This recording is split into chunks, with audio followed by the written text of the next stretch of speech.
Wave Mile.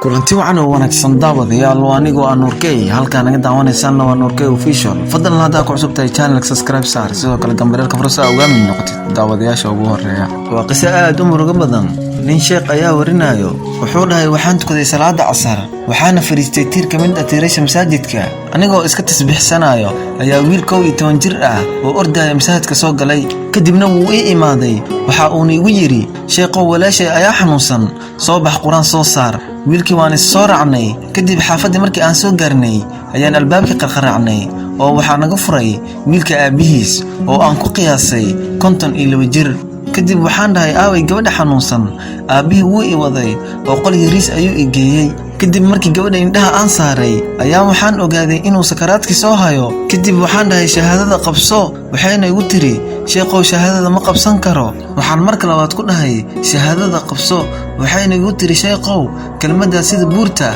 ayay iga culus badan tahay gadaal ayaan u booday kadibna nafti ayaa ka baxday anigoo yaaban ayaan u cararay gabadhii aabaheed waxaana ku yiri aabow gabadhaada maxay sameyn jirtay kadib aabihii wuxuu yiri gabadhayda heesaha ayay dhigeysan jirtay salaadana maysan tukan jirin walaalayaal salaada aan tukanno waayo salaadu waa mid ugu horeyso oo la weydiinayo fadlan sheeg garee intaan ku kulmi doono muuqaalka xiga waxaan idin leeyahay sidaas in wad galiyo mahadsanidin